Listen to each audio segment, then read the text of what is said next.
Hello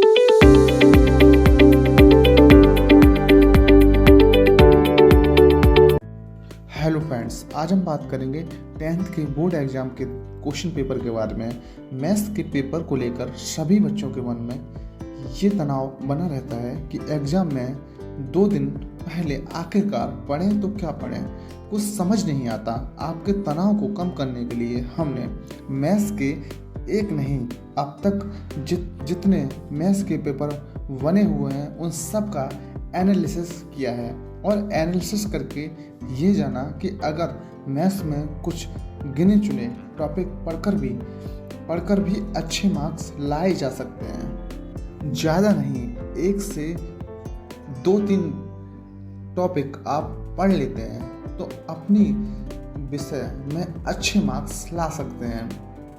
अगर आप भी अपनी सब्जेक्ट मैथ में अगर 95% मार्क्स लाना चाहते हो तो वीडियो को बिल्कुल भी स्किप मत करना और प्लीज़ वीडियो को एंड तक देखना, तभी आप सब कुछ समझ पाओगे और अपनी सब्जेक्ट में 95% मार्क्स लेकर आ पाओगे। सबसे पहले हम पूरे सिलेबस की बात कर लेते हैं। आखिरकार 10th का सिलेबस है तो है क्या। नंबर 1, नंबर सिस्टम आपका 5 नंबर का आता है। नंबर 2, एलजेब्रा आपका 80 नंबर का आता है, 18 नंबर का। 3 पर आता है ज्योमेट्री आपकी 5 नंबर की आती है। नंबर 4 पर आता है निर्देशांक ज्यामिति आपकी 12 नंबर की आती है। नंबर 5 पर आता है ट्रिग्नोमेट्री आपकी 10 नंबर की आती है। नंबर 6 पर आता है मेंसुरेशन आपका 10 नंबर का आता है। 7 पर आता है सांख्यिकी आपकी 10 नंबर की आती है। ये आपका सिलेबस हो गया। अब मैं आपको बताने वाला हूँ, जो भी बताना बहुत इंपॉर्टेंट है गाइस, वीडियो को बिल्कुल भी स्किप मत करना। नंबर 1 पर है नंबर सिस्टम के बारे में यूपी बोर्ड ने बताया है कि ये 5 नंबर का आता है, लेकिन दोस्तों ये बिल्कुल गलत है। इसमें से एक क्वेश्चन सिर्फ बनता है, वो भी बनता है मल्टीपल चॉइस क्वेश्चन, यानी कि बहुविकल्पीय प्रश्न बनता है, वो भी 1 नंबर का। इसके अलावा आपका दूसरा क्वेश्चन नहीं बनता। नंबर 2 पर आता है एलजेब्रा। इससे बोर्ड ने बताया है कि ये 18 मार्क्स का आता है, लेकिन ये बिल्कुल सही है, क्योंकि इस टॉपिक से MCQ, short question, long question सबसे ज़्यादा बनते हैं। हमने अब तक के क्वेश्चन पढ़े, चाहे वो 2002 का क्वेश्चन पेपर हो, चाहे वो 2019 का क्वेश्चन पेपर हो, चाहे 2020 का, हमने सभी को एनालिसिस किया है और देखा कि सभी में एमसीक्यू और शॉर्ट क्वेश्चन और लॉन्ग क्वेश्चन बने हैं। इस टॉपिक को आप बहुत ही बारीकी से पढ़िए।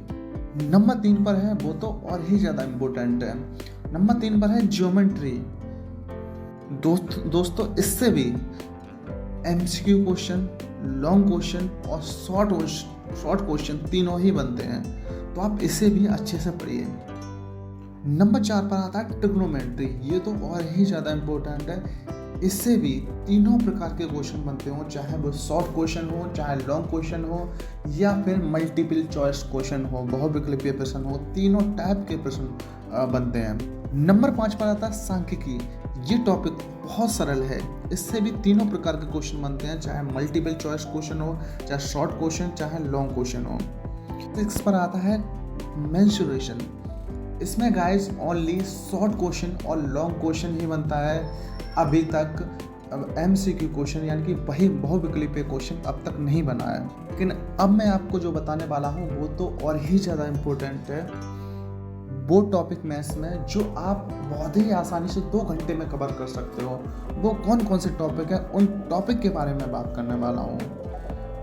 सबसे पहले नंबर आता है सांख्यिकी बहुत ही सरल टॉपिक है, इसे बहुत ही आसानी से आप तैयार कर सकते हैं। आप इसे 2 घंटे दीजिए और ये बहुत अच्छे से आपको तैयार हो जाएगा। नंबर 2 पे आता है एलजेब्रा। ये भी बहुत सरल टॉपिक है, इसे आप 2 घंटे दे सकते हैं और 2 घंटे आप समीकरण वगैरह हो गए, यही क्वेश्चन पूछे जाते हैं। समीकरण बहुत ही सबसे ज़्यादा पूछा जाता है ये। नंबर 3 पर है ट्रिग्नोमेट्री। आप से 3 घंटे दे सकते हैं और 3 घंटे में अपने पूरे टॉपिक को कवर सकते हैं बहुत अच्छे से। और नंबर 4 पर आता है मेंसुरेशन को आप 2 घंटे में बहुत अच्छे से कवर कर सकते हैं। नंबर 5 पर आता है ज्योमेट्री। ज्योमेट्री को आप 3 घंटे दीजिए, बहुत अच्छे से कवर हो जाएगी। 2-3 दिन है गाइज आपके पास पेपर के लिए, और आप अच्छे से मैथ करिए। आप मैथ जिस तरीके से बताएं उस तरीके से आप पढ़िए। आप मैथ सब्जेक्ट में 95% मार्क्स अचीव करेंगे। अगर वीडियो अच्छी लगी हो तो प्लीज़ इसे लाइक करिए, चैनल को सब्सक्राइब करिए और बेल आइकन को प्रेस कर लीजिए ताकि आने वाली वीडियो सबसे पहले आपको मिले।